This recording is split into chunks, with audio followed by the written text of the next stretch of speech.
Para quem você deve ter observado que ao estudar a carta de Tito. Tito, a carta de Tito, 3 capítulos, e é uma carta que você ouve muito, fala muito pouco falar. Graça e paz, Ana, Isabel, bem-vinda. Você ouve muito pouco falar da carta de Tito. Ouve-se muito no seminário, é muito comum em reunião de pastores e é muito comum em reunião de líderes. Mas é raro você ver um sermão sendo pregado na carta de Tito. Eu não me lembro, nos últimos tempos, de ter ouvido um sermão que alguém pregou usando a carta de Tito. Não tenho lembrança. Eu vi tem citação, sendo citado sim, mas um sermão baseado na carta de Tito. Outra carta também que é bastante incomum é a carta de Judas. Mas a gente ouve mais 2 Pedro, que são paralelas. É a mesma coisa que acontece com Colossenses. Mas vamos seguir em frente. A ideia é a gente conhecer um pouco mais dessa carta, é aprender com Tito, aprender com Paulo e aprender um pouco a história, que a gente vai ter que falar um pouco da história hoje para vocês, o dos porquês da carta, e vamos dar a introdução da carta e depois a gente avança propriamente no estudo da carta. Eu vou tentar ser objetivo hoje e não vou expandir muito alguns textos. E a gente vai, depois eu vou abrir para perguntas no final e para vocês poderem acrescentar. Combinado? Para começar, vamos começar orando. Quero declarar aqui a dependência de Deus. Então, se você puder, feche os teus olhos aí, curva a tua cabeça, feche os teus olhos e ore comigo. Pai querido, nessa hora, Deus, queremos pedir a tua bênção, a tua direção, a tua orientação, o teu toque para o estudo que vamos fazer nessa noite. Estamos em torno da tua palavra, Deus, com o propósito único de aprender do Senhor. Mas mais do que aprender, ser praticantes da tua palavra. Por isso, Deus, usa desse expediente para falar ao nosso coração. Queremos ouvir do Senhor, aprender do Senhor nessa noite. Fala ao nosso coração. E Deus amado, usa todas as vidas que estão aqui nessa sala. E Deus amado, aqueles que vão ouvir essa mensagem ao assistir à gravação, para que nós juntos, como igreja, cresçamos no conhecimento do Senhor. É o desejo do meu coração. E a declaração que faço é que em nós não há força ou poder algum senão o que vem do Senhor. Por isso, fala ao nosso coração nessa noite, te pedimos por misericórdia, em nome de Jesus. Amém. Então, à medida que as pessoas forem chegando, eu vou tentar colocá-las na sala. Então, vamos começar já a fazendo. Ah, está aqui a apresentação do PowerPoint. Vocês estão vendo a minha apresentação aí, irmãos? Alguém abre o microfone e diga: sim, estou vendo. Sim, estou vendo. Sim, Obrigado, estamos vendo querida. aqui. Sim, estamos vendo. Sim, estou vendo. Obrigada. Agora sim. Oh, eu não me sinto sozinho. Isso é muito bom. Tito. Começando a carta de Tito, e hoje nós vamos entender algumas coisas bem interessantes. Primeiro, quem é Tito? Quem é esse cara? Tito, um dos filhos na fé do apóstolo Paulo, que se encaminhou para o ministério. Isso está registrado lá na própria carta de Tito, no capítulo 1, versículo 4, e ele coloca assim: a Tito, meu verdadeiro filho, em nossa fé comum, graça e paz da parte de Deus Pai e de Cristo Jesus, nosso Senhor, nosso Salvador. Sabe o que é legal? A carta, ela aqui dá toda a ideia que seja interessada somente a Tito. Mas lá no final, depois você vai perceber que não é só para Tito, mas que a priori, sim. Juntamente com Timóteo, era ele o que assumiria os encargos de Paulo depois de sua partida. Ou seja, Paulo ia, pregava, formava a igreja, estabelecia, encaminhava Aí depois colocava o Tito, ou às vezes enviava o Tito para fazer as correções, como acontece com Coríntios. Nós vamos ver isso aqui daqui a pouco, lá na frente. Por isso que eu falei, não vou expandir muito, senão não consigo fazer a introdução completa. Depois nós vamos ver versículo por versículo, tá bom, gente? Então, não fiquem ansiosos. Provavelmente aceitou a Cristo através de Paulo, mas não foi mencionado no livro de Atos dos Apóstolos. A primeira menção a ele é Paulo que faz lá em Gálatas, no capítulo 2, versículo de 1 a 3. 14 anos depois, subi novamente a Jerusalém, dessa vez com Barnabé, levando também Tito comigo, lá em Gálatas 2:1.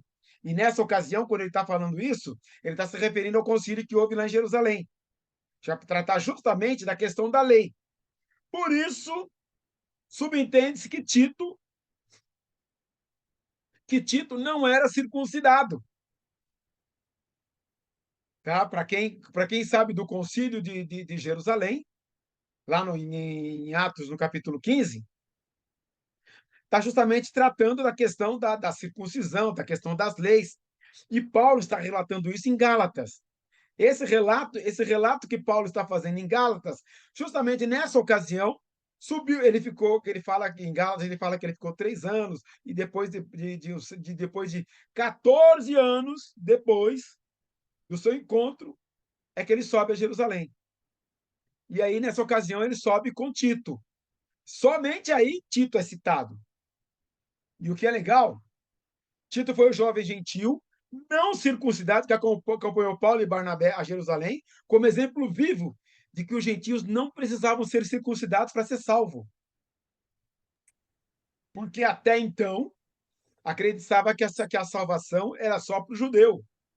Quando, na verdade, o propósito de Deus era desde lá de Abraão, que seriam benditas todas as nações da terra. Lembra disso? Se tu uma bênção. Ou seja, todos eram para ser abençoados e o evangelho é para todos.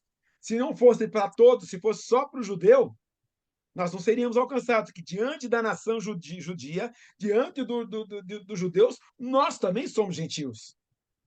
Então, ele subiu com Barnabé a Jerusalém, foi quando houve o concílio de Jerusalém, e no concílio de Jerusalém, que está relatado lá em Gálatas, em Atos capítulo 15, e quem escreve o resultado vamos dizer, a súmula do concílio, né, é Tiago, e quem subiu junto com Paulo foi justamente o Tito, juntamente com Paulo, com o Barnabé, e ele também relata isso lá em Gálatas capítulo 2, lá no versículo 1.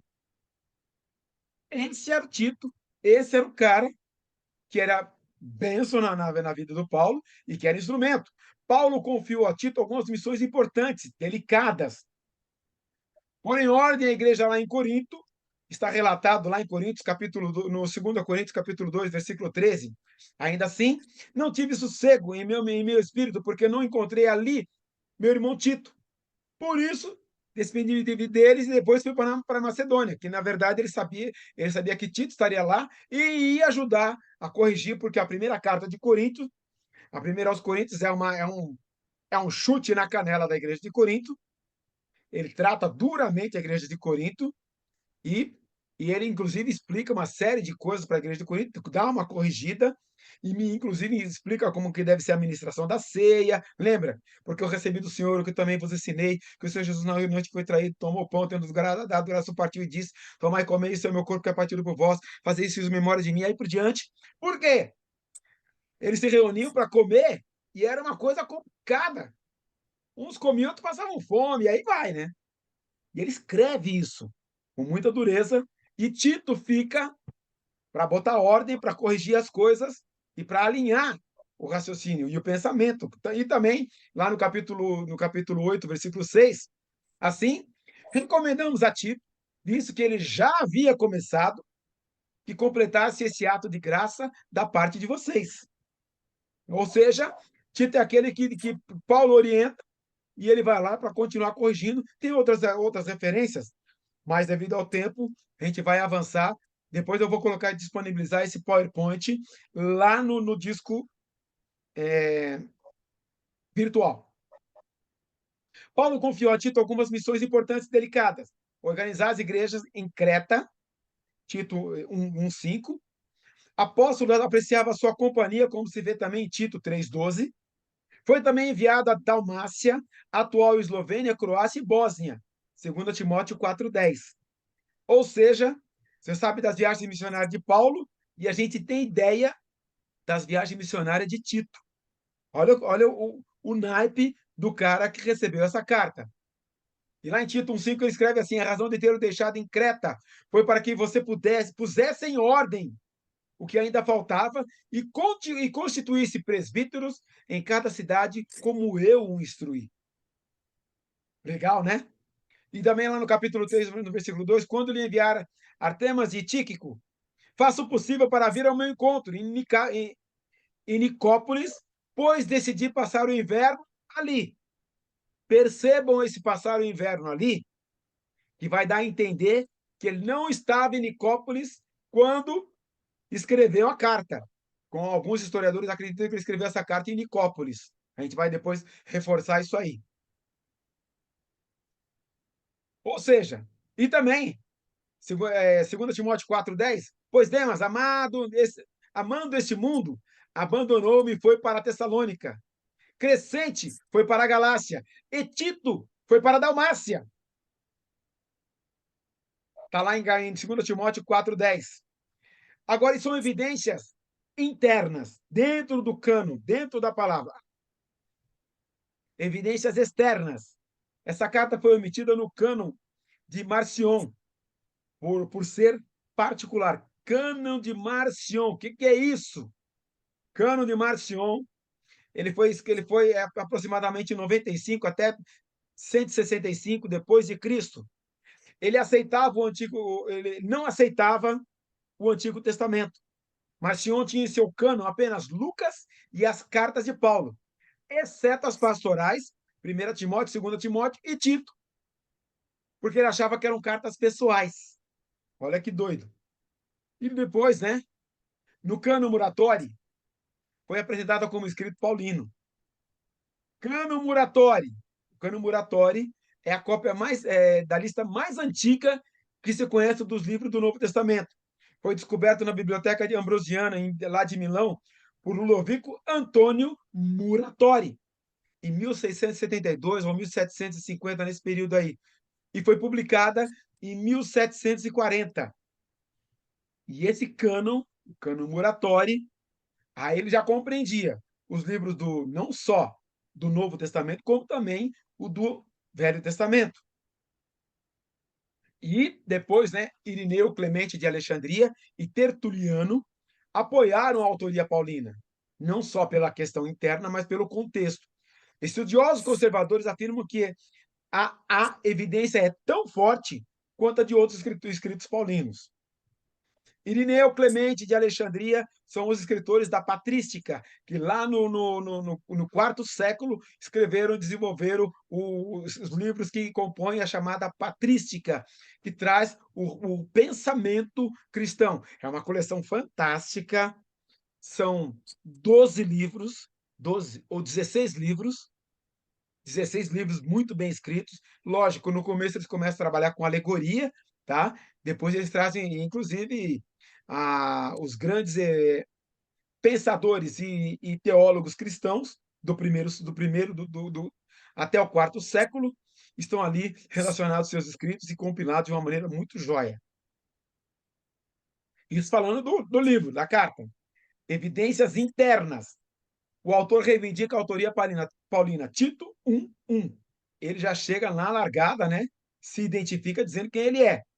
As referências pessoais são consistentes. No capítulo 1, versículo 4, versículo 5, 3, 12 e o 15. Nós vamos trabalhar isso depois, tá? Pode acreditar, irmão. É verdade esse bilhete, como dizem por aí. No caso, lógico, a gente vai estar passando versículo por versículo e vamos ver isso com mais profundidade. Eu estou trazendo a referência e vou deixar isso disponível para vocês, tá bom? Vai ser um material fonte de pesquisa para depois para vocês verem. Existe harmonia doutrinária. Vou repetir. Existe harmonia doutrinária entre as pastorais e as outras cartas paulinas. Harmonia doutrinária. Gente, quando eu falo para vocês que a Bíblia é um livro que foi inspirado por Deus, E eu tinha um professor na faculdade que dizia que na Bíblia tem o hálito de Deus. Show de bola, não é isso, né? Ele escreveu e todos esses livros estão harmoniosos entre si, do começo até o final, do Gênesis até o Apocalipse. Continuando. Essa carta, como a primeira carta de Timóteo, foi escrita entre duas prisões de Paulo em Roma. Acredita que foi no intervalo entre 61 e 67. Assim, é uma data mais provável entre 63 e 66 depois de Cristo. Ou seja, entre as suas prisões. Nesse momento, quando ele escreve essa carta, subentende-se que ele não estava preso. Como aconteceu, você sabe da história que muitas vezes Paulo esteve preso e foi um visitante constante das prisões romanas. Das várias sugestões para o lugar de origem, nenhum tem uma base firme, ou seja, onde a carta foi escrita, você pode dizer, não, foi escrita em tal lugar.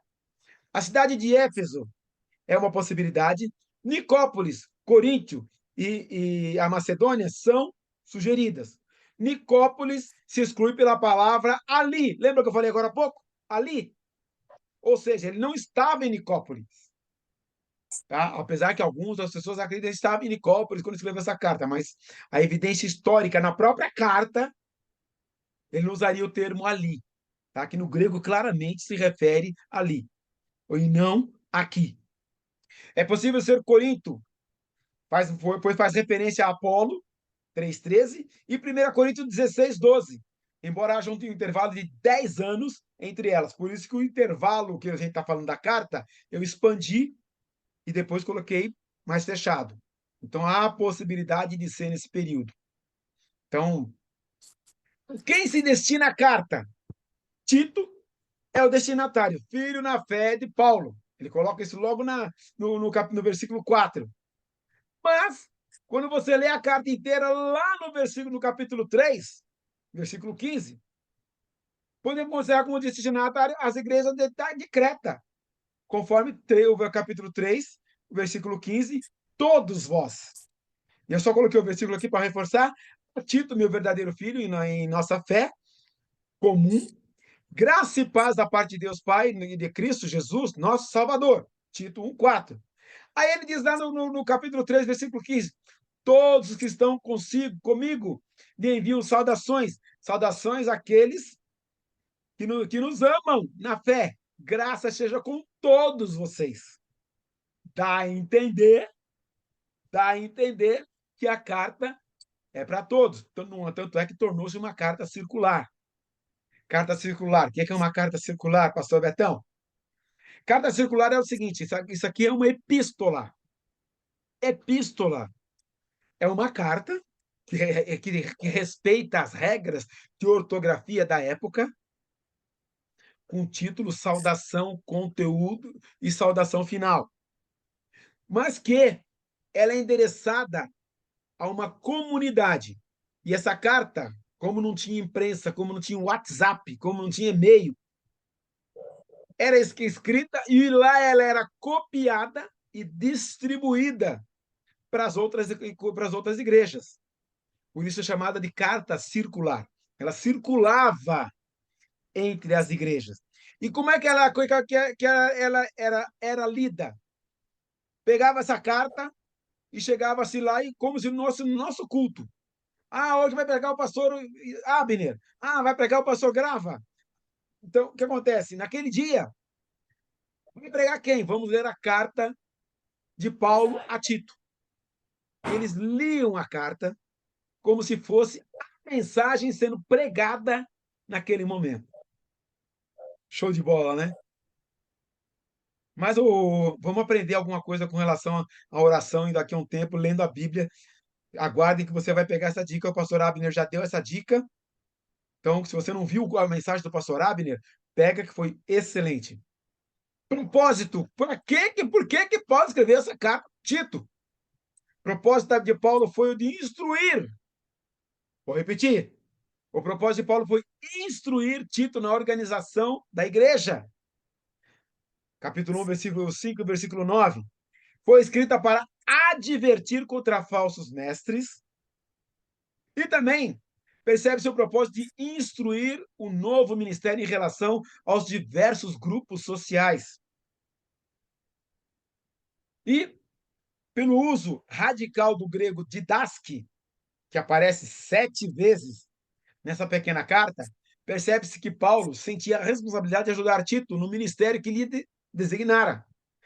Ou seja, ele designava Tito para ajudar a igreja, para ensinar. Didaske, o radical, você vai encontrar lá didascalia, didascalis, entendeu? Didascalis, ou seja, ensinando, ensinava, ensine, passe a ensinar e assim vai. Ele usa esse radical grego, tá? 7 vezes na carta inteira, para trabalhando a questão do ensino. Nós vamos ver isso com mais propriedade. Mas eu quero salientar para você começar já a perceber que tinha um propósito muito claro, bem definido, quando Paulo escreveu a carta. Ele tinha algo no seu coração e o Espírito Santo estava orientando ele para que isso fosse um instrumento na vida do Tito e na vida das igrejas, inclusive na nossa vida. Paulo estava preocupado com o ensino correto que Tito deveria dar para a igreja usufruir de uma vida cristã saudável e madura. É muito bom, tá? Ele queria confirmar para Tito que o conteúdo básico do evangelho que ele deveria ministrar é a salvação pela graça, por intermédio da ação poderosa do Espírito Santo. Ou glória! É bênção pura. Tá? Também destacou que a prática de boas obras deve ser a evidência da ação da graça divina na vida do cristão. Então, nós vamos ver tudo isso, gente. Olha só quanto conteúdo tem em 3 capítulos. Tem tanta coisa em 3 capítulos. Por isso que eu falei, dá uma lida. E também Paulo queria informar a Tito que a sua missão em Creta seria breve, e ele seria substituído por Artemas ou Tíquico. Lá nós vimos, já mostrei para vocês esse versículo. Paulo informou a Tito que aguardava ele em Nicópolis. Lembra? Esperava ele lá. Paulo encarregou Tito de assistir logística e financeiramente Zenas, Apolo, líderes e mestres cristãos. Olha quanta coisa. E olha só a trajetória de Paulo. Para quem lê o capítulo 27 de Atos, tá? Vai entender claramente essa linha que está acontecendo aí. Ele está na a trajetória de Paulo, lá no capítulo 27, né? Ele está indo aí para a ilha de Creta. Algum tempo antes de chegar, tá? Ele para por ali. Lembra que algum tempo antes de deixar Tito, ele de escrever a carta, foi uma passagem rápida. Ele não teve tempo ali de se dedicar à evangelização, porque ali já haviam cristãos que já tinham recebido o Espírito Santo no Pentecostes. Então ele ficou tranquilo. Opa, o pessoal que já recebeu o Espírito Santo, já está tudo certo. Já está tudo bem. Então eu vou continuar avançando. Olha, tinha colocado aqui. Parece que o ministério de Paulo na ilha grega de Creta, algum tempo antes de deixar Tito, lá ter escrito essa carta, foi uma passagem bem rápida. Atos 27, 7 até o 13, não dedicada à evangelização e à plantação de igrejas, uma vez que já havia cristãos lá que tinham recebido o evangelho quando da vinda do Espírito Santo no dia de Pentecostes, que aconteceu lá em Atos, registrado em Atos 2, no versículo do versículo 11. Quando Paulo passou lá, atribulado em meio a uma difícil viagem que fazia preso, em direção a Roma, onde enfrentaria o tribunal de César. Agora, porém, era necessário que se preparasse uma liderança forte e madura para defender a igreja dos hereges judaizantes. A gente vai ter que falar isso com mais profundidade. Tito tinha iniciado essa formação de líderes, porém, diante da necessidade de Paulo, enviá-lo para outras localidades, provavelmente ele daria lugar ao ministério de Zenas e Apolo, e Paulo queria que Tito lhes desse assistência logística e financeira. Observe o verbo encaminhar. Esse verbo encaminhar aqui, tá? Ou seja, preparar também, em algumas traduções, que dá a ideia de que ele tinha que estar cuidando das necessidades para que essas pessoas pudessem exercer o seu ministério. Sabe o sim? que nós temos na igreja, cuidado integral do missionário, Paulo está falando, ô Tito, você tem condição de fazer esse trabalho. Além de cuidar da igreja, além de,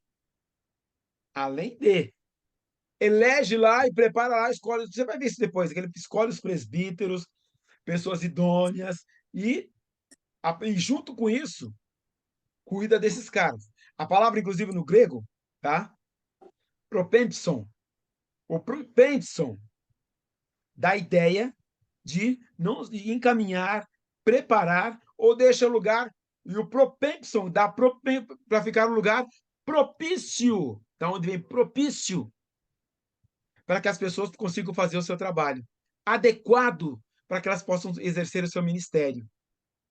Pegou a ideia aí? Vamos ver, a gente vai ver isso mais a fundo depois. Contexto cultural de Creta. A ilha de Creta, enorme, com várias comunidades ali, ela tinha uma posição de destaque como uma das maiores ilhas do Mar Egeu. Mas também tinha um outro problema ali, tá? Conforme os historiadores, Creta provavelmente fosse um dos primeiros lugares a ouvir o evangelho de Cristo. Atos 2:11. A semente da boa palavra caiu no terreno árido. Gente, Creta era um horror, tá? Os cretenses, tá? Tinha até um provérbio em toda a região em volta, tá? Não usava o termo mentiroso, usava o termo cretense. Ou seja, eles eram conhecidos por serem mentirosos, trapaceiros, enganadores, complicados. Tá? Esse é o Palácio Knossos, em Creta. E lógico, né? Olha a cultura greco-romana como se destaca na arquitetura e no que eles tinham. Nesse contexto cultural, os cretenses não gozavam de boa reputação, como eu acabei de mencionar. Eram mentirosos, que os gregos cunhavam um novo verbo, cretizar. Significava esse termo a prática da mentira. Ou seja, você imagina uma população de uma cidade, de uma ilha enorme, grande, com várias comunidades que tinham esse adjetivo. Que horror que era. Agora você imagina uma igreja. Por isso que Paulo está escrevendo para o título. Então, graças a Deus, eu não posso falar agora, estou no meio de uma aula. Obrigado, depois eu te chamo. Ok. Desculpem, queridos, é que o telefone tocou e eu não deixei no mudo. Seguindo em frente, Paulo citar Epimênides, um poeta cretense do IV século antes de Cristo, demonstra que ele só se referiu à sociedade cretense, como também mostrou que os cristãos cretenses eram um grupo indisciplinado, temperamental e volúvel, que necessitava ser acompanhado de perto. Você percebeu que a realidade dessa igreja? Nós vamos estar tratando isso aí depois, com mais cuidado, com mais carinho. Foi para essa sociedade corrompida, moral, foi para essa igreja que Tito foi designado para colocar em ordem as coisas restantes.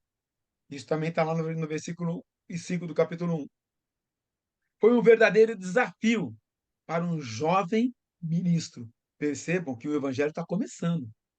Oh, mas quando fala da igreja primitiva, a gente vê a igreja primitiva com uma maneira maravilhosa, não vê? Aí quando você começa a ver os pormenores, peraí, é muito parecido com a igreja de hoje. É muito parecido com a igreja de hoje, do dia de hoje. Tem muita coisa muito semelhante. Os ataques à igreja sempre virão do exterior e do interior também. Paulo tinha dado essa advertência lá em Atos 20, 29, 30. Tá? Ele advertiu. E eu vou dar uma dica para você, meu querido. O barco, ele não afunda com a água que está por fora. Ele afunda com a água que está dentro. Vou repetir. O barco não afunda com a água que está fora. O barco afunda com a água que está dentro. A água que está dentro é que faz o barco afundar. E na igreja, o grande perigo, o mundo exterior, o ataque de Satanás, a Bíblia é muito clara em dizer que as portas do inferno não prevalecerão contra a igreja de Cristo. Mas o que tem dentro da igreja é um risco para a comunidade evangélica. É um risco para a própria igreja. A responsabilidade de Tito era agrupar um conjunto de líderes capazes de cuidar da igreja, vigiando, lembrando-se do zelo de Paulo enquanto ministrava. Atos 20 e 31. Que tinha também em Creta falsos mestres. Os falsos mestres em Creta podiam ser identificados pela sua falsa doutrina. E o que é falsa doutrina? Toda coisa, toda doutrina que anula a cruz de Cristo é falsa doutrina. Simples assim. Ah, nós somos salvos pela graça. O dom gratuito de Deus é a vida eterna em Cristo Jesus. Amém? Mas se eu te disser para você, olha, para você ser salvo, pague 20 Ave Maria, pague, reza 20 Cruz Credo e assim vai. Ou então, não falte à igreja nenhum domingo. Venha no culto das 8, no culto das 10 e no culto das 18. Venha na reunião de oração, venha participar da reunião maravilhosa dos sêniores. É aquela bênção. Gente, que gostoso participar daquela reunião. Venha participar do culto, da reunião de oração que acontece às 7 horas, lá no Atos 1:8. Venha para o culto da quarta-feira. Venha para a reunião que acontece agora também à quinta-feira. Venha para a sexta-feira, para a vigília. Ou também para as reuniões que acontecem do single, e venha também no sábado. No sábado, às 5 horas, tem os adolescentes, e também temos a reunião dos jovens. Aí você vai ser salvo. O que é isso? Faça doutrina. Ah, então frequência em culto salva? Não. Tudo aquilo que eu fizer de esforço humano, pelas minhas próprias forças, para atingir salvação, está errado, meu irmão. O que eu tenho que fazer? Eu tenho que ter vida de oração. Eu tenho que ter diariamente o meu devocional. O que é devocional, Betão? Meu tempo com Deus. Onde eu fecho a porta do meu quarto, onde eu vou para um lugar separado e eu vou ler um texto bíblico, eu vou meditar nesse texto bíblico. Eu vou ler o texto bíblico e vou perguntar ao Senhor o que o Senhor está dizendo para mim nesse texto bíblico. E eu vou pegar esse texto bíblico e, dentro disso, eu vou buscar aplicação para a minha vida. Vou ter um tempo a sós com Deus, um tempo de oração, no qual eu vou orar eu e Deus. Se você não teve essa experiência ainda, 10 minutos, para 10 minutos. Leia o texto bíblico, medita nele, veja a aplicação e pega 10 minutos para orar. Então, 10 minutos, o que eu vou falar com Deus em 10 minutos? Querido, quando você começar com 10 minutos, quando você perceber, você já passou de hora. É isso que acontece. Então, às vezes você vai ter que colocar um despertador. E desses 15 minutos, 10 orando, pega 5 minutos e para. Fique em silêncio na presença de Deus, ouvindo Deus falar com você. Feito isso, terminou o seu devocional, vai fazer a sua atividade. Se você não pode fazer de manhã, faça à tarde. Se não puder fazer à tarde, faça à noite. Devocional. Ah, então isso eu tenho que fazer, vou ser salvo porque eu faço isso. Não. Porque você é salvo, é que você tem que fazer. Isso é vida cristã. Isso é vida cristã. Um outro problema que tinha lá em Creta, fábulas judaicas.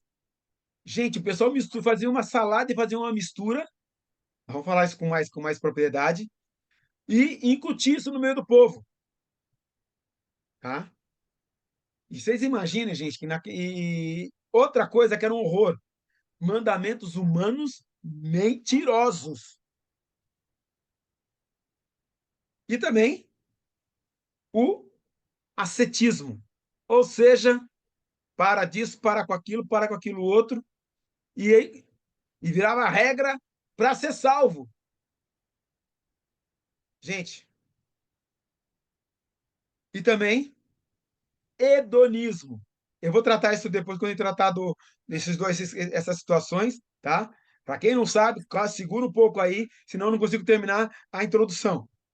Intelectualismo especulativo. Tinha tudo isso lá em Creta. Os falsos mestres em Creta poderiam ser caracterizados por seus motivos e práticas subordinados, faladores, enganosos, gananciosos, professavam conhecer a Deus, mas eram desmentidos por suas práticas más. Ou seja, falavam uma coisa, vivia outra. Vida dupla. Eu ouvi falar em vida dupla? Na ocasião, Paulo havia deixado Tito em Creta para terminar de organizar e estruturar as igrejas da ilha. Paulo e Timóteo tinham ido a Éfeso, onde constataram a difícil situação da igreja ali. Entretanto, Paulo continuou viajando, indo para a Macedônia. Tá? Ela está lá em Timóteo 1,3 e Filipenses 2,19. Ainda, é possível que, enquanto estivesse escrevendo a primeira carta a Timóteo, Paulo se lembrou de alguns problemas semelhantes aos de Éfeso, que também ocorriam em Creta.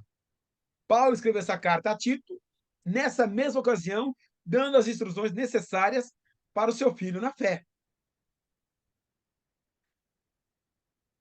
Como as outras epístolas pastorais, a epístola de Paulo a Tito concentra-se em manter a fé e refutar a heresia. De importância particular, considerando a natureza da heresia em Creta, são as repetidas ênfases na fidelidade doutrinária e na vida fiel. A epístola deixa claro que a vida cristã está fundamentada na graça de Deus. Com as orientações a Tito, Paulo mostra que o povo de Deus deve demonstrar bondade de modo prático. E, gente, fica uma dica aqui, tá?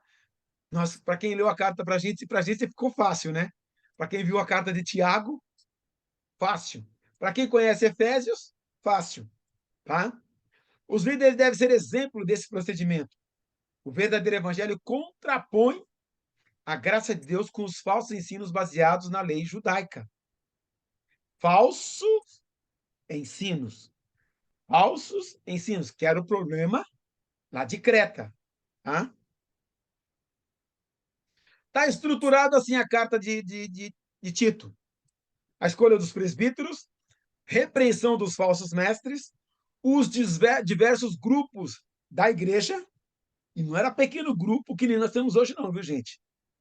A graça salvadora de Jesus Cristo, responsabilidade da vida cristã, últimos pedidos pessoais.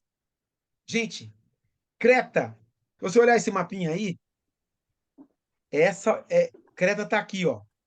Deixa eu colocar aqui o marca-texto. Ó, isso aqui é Creta. Ó, essa ilhazinha que eu estou circulando aqui de amarelinho aqui. Ela está no centro. O que seria ali de toda a área de navegação. Para alguém chegar em algum lugar, passava por Creta. Ou seja, os navegantes tinham que passar por Creta ou próximo. Quando você lê Atos 27, eles ficaram margeando Creta e as outras ilhas que estão ali. E aí você entende a importância de Creta nessa região aqui, ó.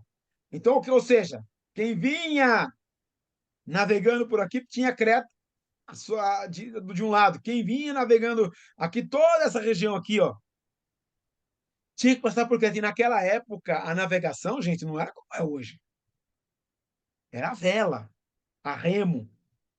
Não tinha motor a explosão. Entendeu? Continuando. Peculiaridades. Semelhança com 1 Tito, quanto aos assuntos tratados, heresias. Tá? E nós temos Tito 1 a 10, 1 Timóteo, tá? 1, 6 e 11, 19, 20, 6, 3, 5, 20 e 21. Qualificações dos bispos. Tá? Tito 1, 6, 9 e 1 Timóteo 3, de 1 a 7. Perceberam que as duas são semelhantes? E está, inclusive, a referência. Isso, inclusive, corrobora que foi Paulo mesmo que escreveu. O tratamento de diversos grupos sociais, que está lá no capítulo 2, versículo 1 a 10, igualzinho, se você pegar, parece que foi o que Paulo colocou do lado, com 1 Timóteo 5, 1, 6 e o 2. Mas, equivalência em termos bispos e anciãos, 1, 5 e 7. Bispos, na nossa igreja a gente não tem bispo, como não tem presbítero, tá? Presbítero tem na igreja presbiteriana e tem na igreja católica. Na igreja batista não tem. Por que não tem, Betão? Forma de administração. Forma de administração. Isso não quer dizer que não tem pessoas que têm autoridade. Nós temos na igreja uma hierarquia. Pastor Grave é o sênior. Tem uma equipe pastoral, tá? Pastor Guilherme, pastor Samuel, pastor Abner, pastor Flávio. Esqueci algum? São 5. Esqueci de um nome. Me ajudem aí. Roberto. Quem eu esqueci? Roberto. Roberto. Bruno. Então, temos aí o pastor Itamir, não está mais conosco, mas tem frequentado os nossos cultos, agora ele é praticamente um missionário, tá ok? Não faz parte da equipe pastoral. A equipe pastoral, ela auxilia nos ministérios. Os líderes ministeriais, que são 31 líderes ministerial, nós temos 31 líderes ministeriais. Temos 31 ministérios na nossa igreja. Tá? Tem vários ministérios. São líderes que respondem para esses pastores, que respondem para o pastor Grava. Ah, podia colocar o nome... Gente, aí até dá, entendeu? Mas ela tem bispo, ancião, esse negócio todo. Vamos continuando. Só para você entender que, não, que tem uma hierarquia. ênfase nas boas obras, expressão usada 7 vezes, citação da reputação dos cretentes, avareza e mentira, citação dos poetas Epimenides. Epimenides é um poeta natural de Creta, antigo, anterior a Jesus, mas muito conhecido pelos cretenses. A diferença mais significativa entre as cartas de Tito e a Timóteo foi a missão que Paulo designou para cada um. Timóteo devia cuidar da igreja que já existia por quase 20 anos. Ele devia corrigir os líderes que ensinavam falsa doutrina. Tito foi deixado em Creta para estruturar uma igreja recente que sofria com os mesmos problemas. Mas, Betão, você não falou que eles tinham já aceitado Jesus no Pentecostes? Falei, mas a estrutura da igreja estava bagunçada. Essa pequena carta nos mostra a importância de termos padrões seguros quando desejamos iniciar a desenvolver um trabalho novo, uma comunidade nova, uma comunidade cristã nova. Nessa pequena carta, Paulo instrui a Tito como desenvolver esse ministério. E nós vamos aprender, inclusive, com ele, como é que a gente faz estrutura uma igreja. Tito deveria tomar cuidado com os falsos mestres, deveria fazer com que os cristãos vivessem em unidade e deveria encontrar entre a membresia uma liderança forte e convicta da fé em Cristo. Ao estudarmos essa carta, embora pequena, vamos entender como a palavra de Deus é relevante para os nossos dias. Aí você vai dizer, mas foi escrita há tanto tempo? E essa é a igreja de São Tito, em Creta. Encontramos as qualificações dos líderes da igreja e de Cristo. Encontramos os critérios corretos para escolhermos os líderes para as nossas igrejas. E encontramos as normas para uma vida piedosa. O que é uma vida piedosa, Betão? Para você saber o que é uma vida piedosa, eu vou dar um exemplo. Você sabe o que é ímpio? É aquele que não é pio. Quem é pio tem uma vida piedosa. Quem é ímpio não é pio e não tem uma vida piedosa. Pegou a ideia? Facinho, né? Encontramos a mensagem essencial do Evangelho. A graça divina revelou-se salvadora.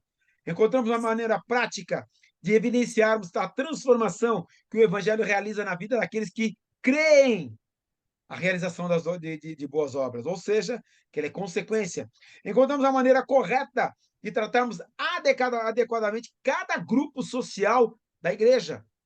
encontramos a responsabilidade dos cristãos mais experimentados de servir de exemplo para os cristãos mais novos.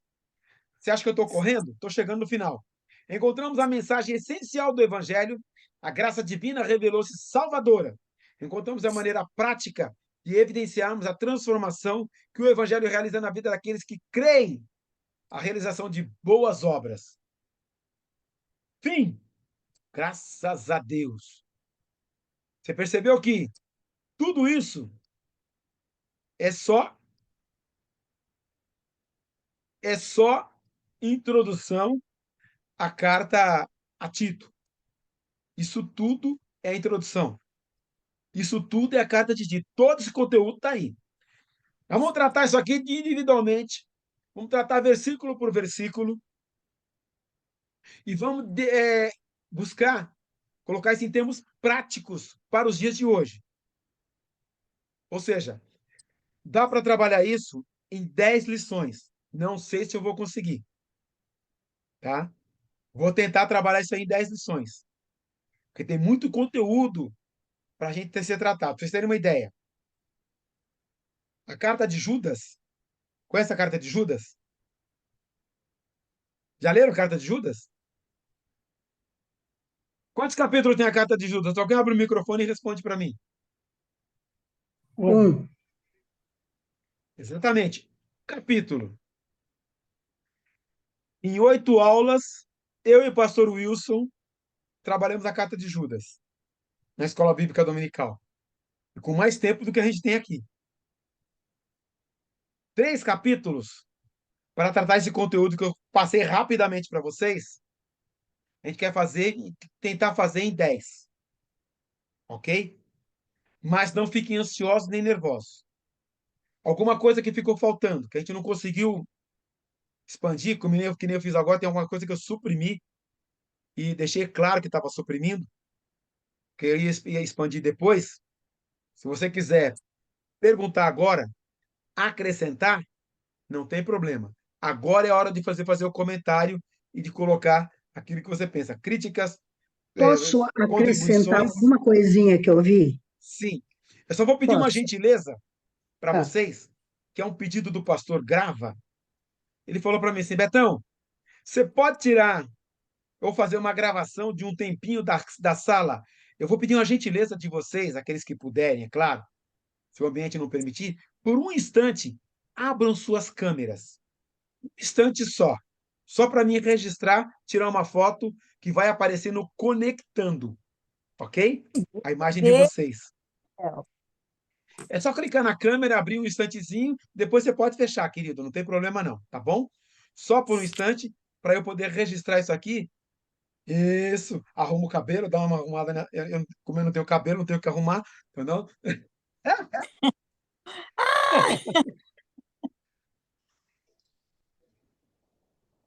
Só um minutinho, só abre a tua câmera, tá? Faltam 2 que não abriram aqui, tá ok? Então está gravando. A ideia é essa. Essa é a classe da Escola Bíblica Dominical e você está convidado a participar. Estamos estudando a carta de Tito, junto com esses irmãos, alegres e sorridentes. Pessoal, sorriam, por favor, para a igreja ver que vocês estão sorrindo. Obrigado, é isso aí. Então, é com alegria que estamos estudando Tito e você é nosso convidado especial. Suba mais um degrau na sua vida espiritual.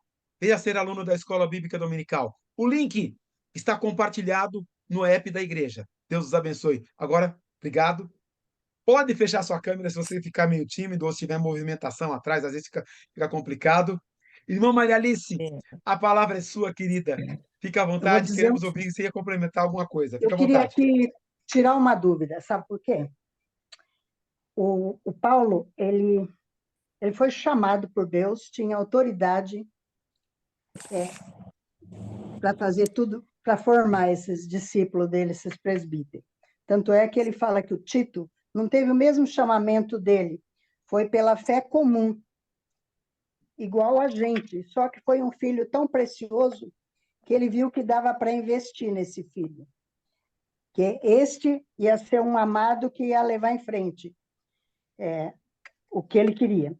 Aí, quando a gente chega aqui no 5, a cidade de Creta ela era muito imoral e muito idólatra, e tudo de ruim é aquilo que você falou.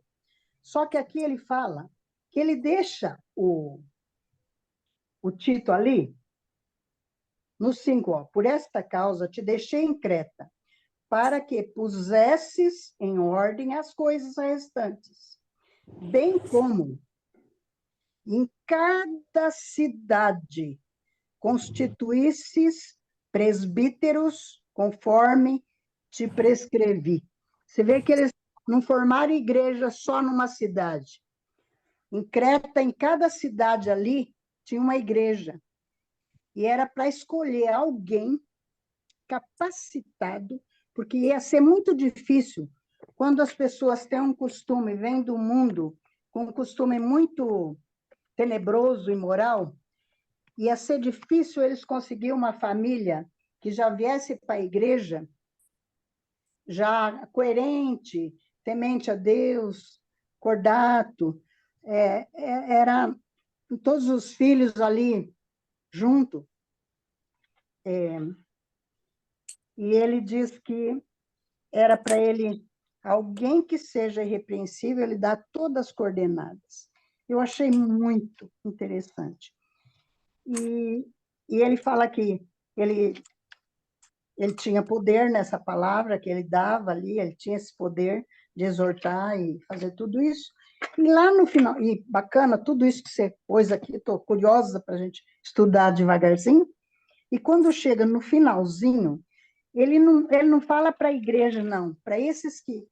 Não é para nós isso. Ele continua ó, falando só para ele passar isso para os presbíteros.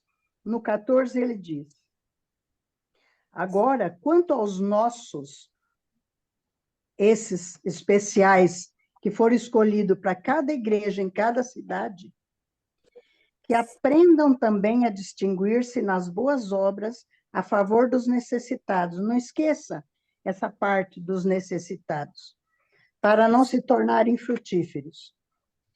Todos os que se acham comigo te saúdam, esses que estão na mesma posição sua. Saúda quantos nos amam na fé. A graça seja com todos vós. Em cada igreja era para eles ensinar todo mundo, né? Os jovens, os idosos, as mulheres, e como é que é ser cristão e se formar para a pátria eterna, né? Que nós vamos almejar. Amém? Amém. É bem observado, irmã Maria Alice. A carta é escrita a Creta era uma grande ilha, tá? E tinham várias cidades, é isso mesmo, vamos ratificar isso. Várias comunidades, ainda debaixo do Império Romano, apesar que já tinha sido conquistado, o grego era a língua comum, e uma observação interessante: os cretenses não eram judeus. Alguns que haviam estado em Jerusalém no dia de Pentecostes, por ocasião da Infiltrado. festa, que receberam o Espírito Santo, quando voltaram para Creta, anunciaram, e aí o evangelho se espalhou. Só que o evangelho se espalhou e, junto com isso, tinha lá os judaizantes. Sim, Então, os judaizantes, infiltravam. gente, exatamente. Pode falar, Luiz. Eu acredito que o Paulo escolheu Tito por vários motivos. Um deles, ele devia falar a língua grega, porque ele era grego. Ia facilitar, com Isso, bem certeza. observado. Observação interessante. Quando Tito subiu com Paulo a Jerusalém, era porque Tito era grego, não era judeu, era o gentil, e havia aceitado Jesus e foi alcançado pela graça. A promessa lá de Abraão, que seriam benditos todas as nações, todas as famílias da terra, se cumpre ali. E ele vai com esse propósito de mostrar às pessoas que a promessa se cumpriu em Cristo. E que o evangelho foi, que o Espírito Santo foi derramado e que todas as pessoas foram alcançadas. E a questão da circuncisão, porque Tito não era circuncidado. E não precisava circuncisão para receber Jesus. Ou seja, é que o judeu não tinha entendido a visão e estava insistindo nessa questão. E lá em Creta, além dos judaizantes, tinham também a filosofia grega. Tanto que É ele cita interessante aqui, um né, poeta pastor? grego. Interessante que cada aqui era alguém, era uma pessoa em cada cidade que tivesse todas essas condições. Não era um monte num lugarzinho só. Cada um especial naquele grupo, vai, né? Dá Exatamente essa impressão. isso, e o evangelho que está se espalhando, ele está crescendo, mas Paulo percebe que está gerando uma. Nós vamos perceber isso, entrar em detalhes. Filosofias vãs que não tem nada a ver com o cristianismo. E, gente, ele não é muito diferente de hoje, não. Ô, Tá? pastor, Nossa. Oi, querida, pode eu- falar.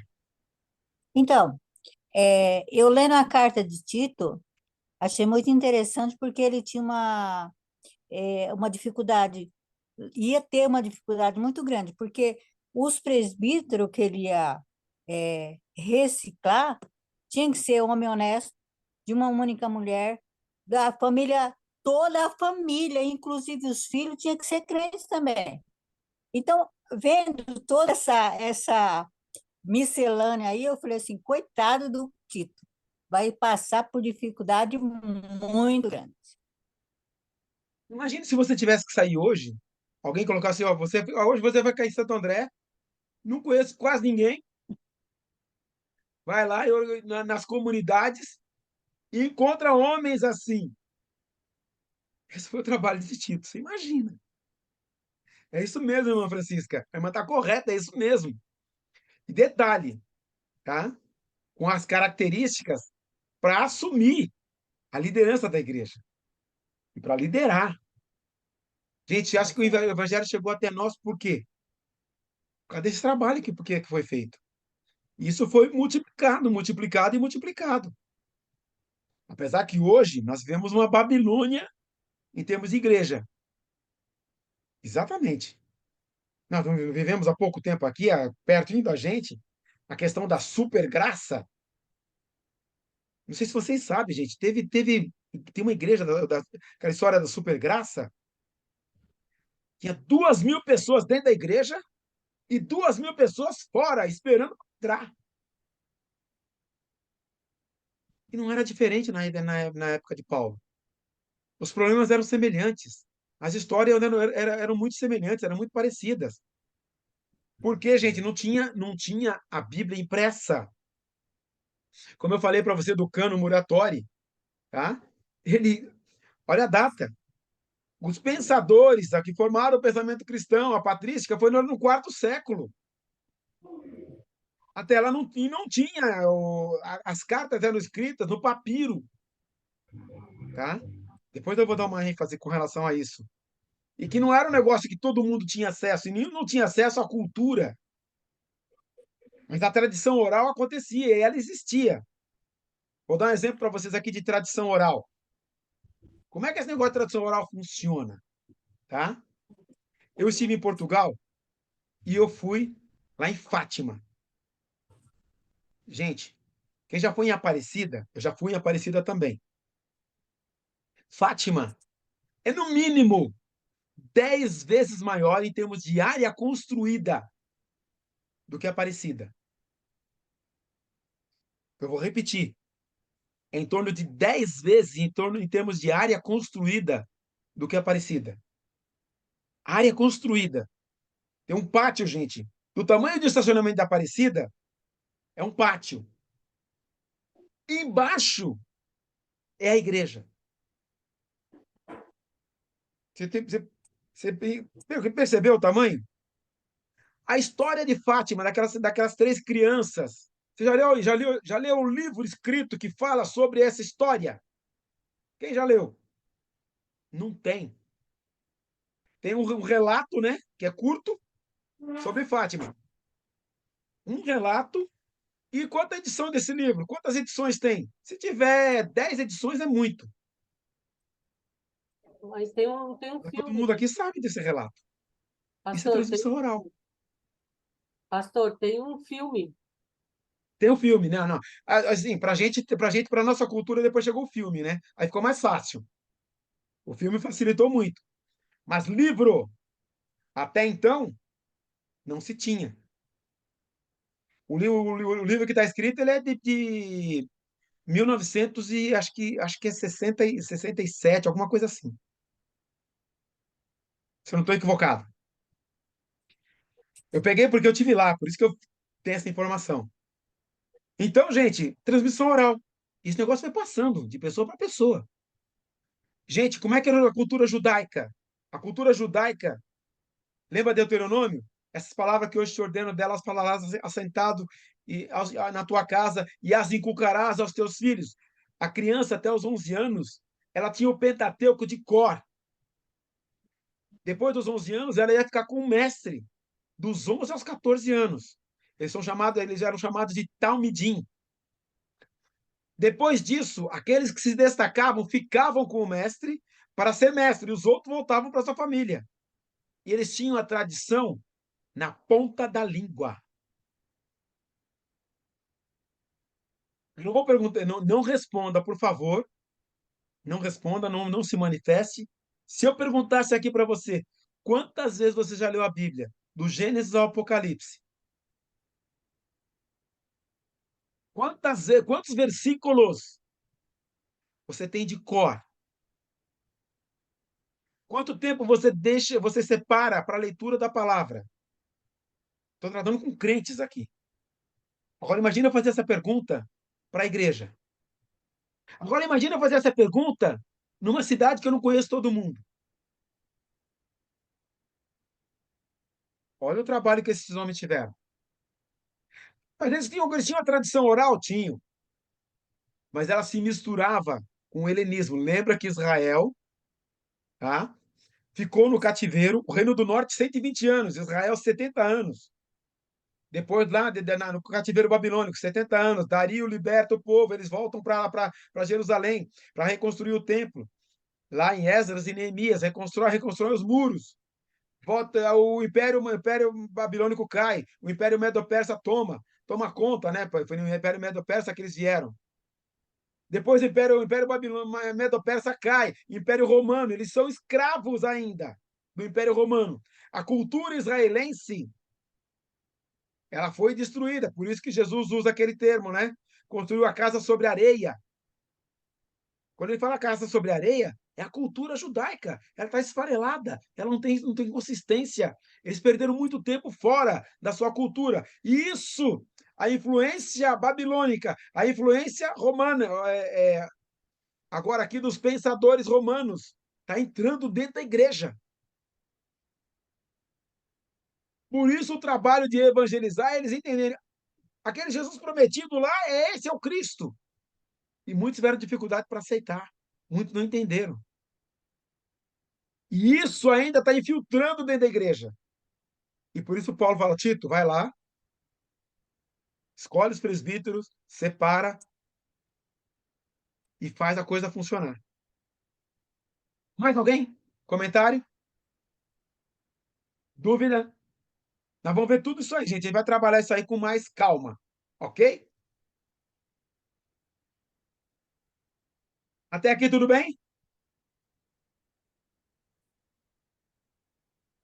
Se você está falando, eu não estou ouvindo, porque o seu microfone deve estar fechado. Se ninguém falou nada, eu estou entendendo que está tudo bem.